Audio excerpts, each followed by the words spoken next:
സൗമ്യ ചെയ്ത ഒരു വീഡിയോ ഞാൻ കണ്ടിരുന്നു. അതിലൊരു വാക്ക് ജലജാഗ്രത എന്ന വാക്കാണ്. കേൾക്കാൻ രസമുള്ള വാക്കുമാണ്, വലിയ ആഴത്തിൽ അർത്ഥങ്ങളുള്ള വാക്കുമാണ്. പക്ഷേ അത് ഏത് അളവിൽ ഏത് എക്സ്റ്റെൻറ്റിൽ വേണമെന്നാലും നമുക്കറിയില്ലോ. ഇപ്പോൾ ഏത് വെള്ളമാണ് സേഫ് എന്ന് എങ്ങനെ അറിയുക? ഇപ്പോൾ ആക്കുളത്തെ സ്വിമ്മിംഗ് പൂളിൽ 2 പേർക്കാണ് ഈ പറയുന്ന അമീബിക് മസ്തിഷ്ക ജ്വരം ഉണ്ടാവുന്നത്. എനിക്കറിയാവുന്ന പൂളാണ്. ആ പൂൾ കണ്ണീര് പോലത്തെ വെള്ളമുള്ള പൂളാണ്. കൃത്യമായ ക്ലീനിങ്ങും ക്ലോറിനേഷൻ ഒക്കെ നടക്കുന്ന സ്വിമ്മിംഗ് പൂളാണ്. അവിടുന്ന് 2 പേർക്ക് രോഗം കിട്ടിയെങ്കിൽ ക്ലോറിനേഷൻ എങ്ങനെ എഫക്റ്റീവ് ആവുമെന്നാണ് പറയുക? ഏത് വെള്ളമാണ് വിശ്വസിക്കാൻ പറ്റുക? ഹാഷ്മി പറഞ്ഞ പോലെ ജലജാഗ്രത എന്ന് പറയുന്ന ഒരു വാക്കിന് വലിയ വ്യാപ്തിയുള്ള ഒരു വാക്ക് തന്നെയാണ്. അത് അത്ര എളുപ്പത്തിൽ ചെയ്യാൻ പറ്റുന്ന ഒരു കാര്യവുമല്ല.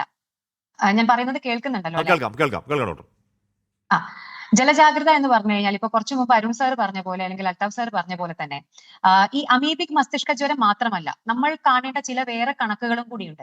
കഴിഞ്ഞ 1-2 വർഷങ്ങളായിട്ട് ഹെപ്പറ്റൈറ്റിസ് എ, അതായത് വെള്ളത്തിലൂടെ അല്ലെങ്കിൽ വൃത്തിഹീനമായ ഭക്ഷണത്തിലൂടെയും വെള്ളത്തിലൂടെയും പകരുന്ന മഞ്ഞപ്പിത്തം നമ്മുടെ അവിടെ വളരെയധികം കൂടുതൽ കേസുകളും മരണങ്ങളും നടക്കുന്നുണ്ട്. ടൈഫോയിഡ്, ലെപ്റ്റോസ്പൈറോസിസ് അങ്ങനെയുള്ള പല ഇൻഫെക്ഷസ് ഡിസീസസും വലിയ രീതിയിൽ വലിയ തോതിൽ മരണങ്ങളും കൂടിയിട്ടുണ്ട്. കേസുകളുടെ എണ്ണത്തിലും വലിയ ഇൻക്രീസ് വന്നിട്ടുണ്ട്. സോ ജലജാഗ്രത എന്ന് പറയുന്നത് അമീബിക് മസ്തിഷ്ക ജ്വരത്തിനെ പ്രതിരോധിക്കാൻ വേണ്ടി മാത്രം നമ്മൾ ഉപയോഗിക്കേണ്ട ഒരു ടേം അല്ല.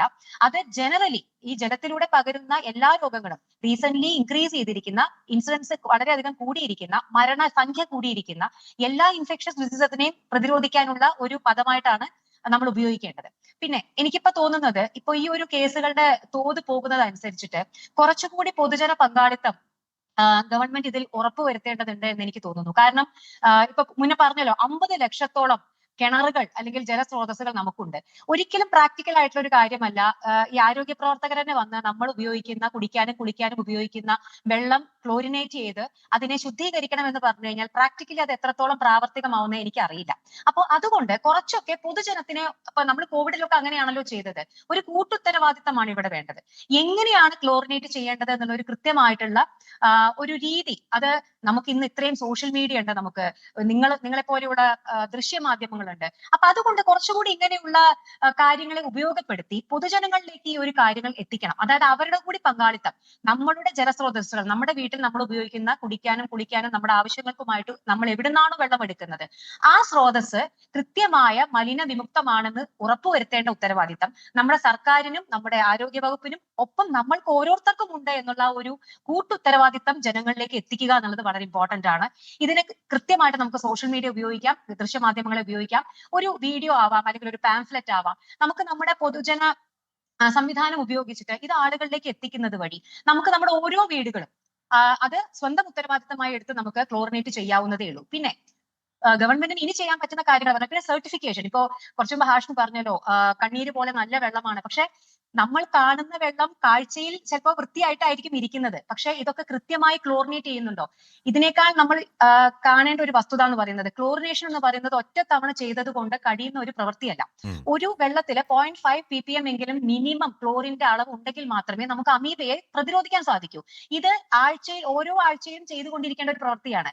ഒരിക്കലും പ്രാക്ടിക്കലായിട്ട് നമുക്ക് ഗവൺമെന്റിന് അല്ലെങ്കിൽ ആരോഗ്യ സംവിധാനത്തിന് ഓരോ വീട്ടിലെ കിണറോ അല്ലെങ്കിൽ അവിടുത്തെ ജലസ്രോതസ്സിനെ ഓരോ ആഴ്ചയും വന്ന് ക്ലോറിനേറ്റ് ചെയ്യാന്ന് പറയുന്നത് പ്രാക്ടിക്കലായിട്ട് എനിക്ക് തോന്നുന്നില്ല അത് നടക്കുന്നുള്ളത്. അപ്പൊ അതുകൊണ്ട് കൃത്യമായ ഇടവേളകളിൽ, ഇത് ഒരു തവണ ചെയ്തത് കൊണ്ട് പെർമനന്റ് സൊല്യൂഷൻ ആവുന്നില്ല.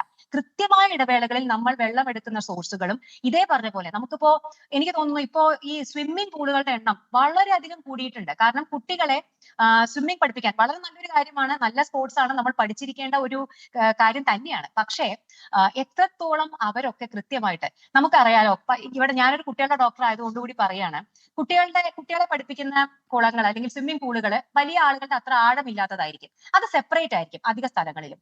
പലപ്പോഴും ഉണ്ടല്ലോ, അവിടെ ക്ലോറിനേറ്റ് ചെയ്യാൻ അച്ഛനമ്മമാർ സമ്മതിക്കാറില്ല. അത് എന്തുകൊണ്ടാന്ന് വെച്ച് കഴിഞ്ഞാൽ ഈ ക്ലോറിൻ ചിലപ്പോ ചില സ്കിൻ ഇറിറ്റേഷൻ ഒക്കെ ഉണ്ടാക്കും. അപ്പൊ പലപ്പോഴും അച്ഛനമ്മമാർ അതൊരു കംപ്ലൈന്റ് ആയിട്ട് വന്ന് പറയും. അതായത് കുട്ടികൾക്ക് സ്കിന്നിൽ ഇറിറ്റേഷൻ ഉണ്ടാവുന്നു, സ്കിന്ന് ചുവന്ന് തടിച്ചു വരുന്നു എന്നൊക്കെ പറഞ്ഞ് പലപ്പോഴും നമ്മൾ ക്ലോറിനെ അകറ്റി നിർത്തുന്ന ഒരു അവസ്ഥ കൂടി പലപ്പോഴും ഞങ്ങൾ കാണാറുണ്ട്. അപ്പോൾ അതാണ് പറഞ്ഞത്, കുട്ടികളെ ട്രെയിനിങ് കൊടുക്കുന്ന ആ ചെറിയ കുളങ്ങൾ കൃത്യമായ ഇടവേളകളിൽ ആഴ്ചയിൽ ഒരു തവണയെങ്കിലും കൃത്യമായി ശരിയായ രീതിയിൽ ക്ലോറിനേറ്റ് ചെയ്യുന്നുണ്ടോ എന്നുള്ളത് കൃത്യമായി ഗവൺമെന്റ് നോക്കേണ്ടതാണ്. അവിടെയാണ് നമ്മൾ കൂടുതൽ സർട്ടിഫിക്കേഷൻ. അതുപോലെ വാട്ടർ തീം പാർക്കുകൾ, എത്ര വാട്ടർ തീം പാർക്കുകൾ ഉണ്ട് നമ്മുടെ കേരളത്തില്. അപ്പോ ഈ പറയുന്ന കഴിഞ്ഞ മധ്യവേനൽ അവധിക്കൊക്കെ എത്ര കുട്ടികളും ചെറുപ്പക്കാരും അങ്ങനെയുള്ള പാർക്കുകളിൽ പോയിട്ടുണ്ടാവും. അവിടെ ഈ പറയുന്ന രീതിയിൽ കൃത്യമായി ക്ലോറിനേഷൻ നടക്കുന്നുണ്ടോ എന്നുള്ളതിന്റെ സർട്ടിഫിക്കേഷൻ, ഇതൊക്കെ വളരെ ഇമ്പോർട്ടന്റ് ആയിട്ടുള്ള കാര്യങ്ങളാണ്. അപ്പൊ ഞാൻ പറഞ്ഞു വന്നത്, നമ്മുടെ വീട്ടിലെ കാര്യം നമ്മൾ ഉപയോഗിക്കുന്നത് നമ്മുടെ കൂടി ഉത്തരവാദിത്തമാണെന്ന് മനസ്സിലാക്കി പൊതുജനങ്ങളെ കൂടി ഉൾപ്പെടുത്തിക്കൊണ്ട് അവരെ കൂടുതൽ എഡ്യൂക്കേറ്റ് ചെയ്തുകൊണ്ട് ഇതൊരു ആയിട്ടുള്ള ഒരു വെഞ്ചർ ആയിട്ട് വേണം നമ്മൾ ഇതുമായിട്ട് മുന്നോട്ട് പോകാൻ. അതുപോലെ നമ്മുടെ നാട്ടിൽ ഇപ്പൊ പ്രത്യേകിച്ച് കുഞ്ഞു കുട്ടികളെ സ്വിമ്മിംഗ് പഠിപ്പിക്കുന്ന സ്വിമ്മിംഗ് പൂളുകള്, അങ്ങനെയുള്ള സംഗതികൾ കൃത്യമായ സർട്ടിഫിക്കേഷനും കാര്യങ്ങളൊക്കെ നിർബന്ധമാക്കണം. അതുപോലെ തന്നെ വാട്ടർ തീം പാർക്കുകളുടെ ക്ലോറിനേഷനെ പറ്റിയിട്ടുള്ള കാര്യങ്ങളൊക്കെ നിർബന്ധമാക്കുക. പിന്നെ ഈ ഒരു രോഗത്തെ പറ്റി ഡെഫിനറ്റ്ലി ഇത് ഒരിക്കലും ഇനി അങ്ങനെ ഒന്ന് ലൂസായി അല്ലെങ്കിൽ നമ്മൾ ഇതിനെ വേണ്ടത്ര ഒരു ജാഗ്രതയോടുകൂടി കണ്ടിട്ടില്ല എന്നുണ്ടെങ്കിൽ കേസുകളുടെ എണ്ണം നമ്മൾ വിചാരിക്കുന്നതിനേക്കാൾ വളരെയധികം കൂടുന്നുണ്ട്.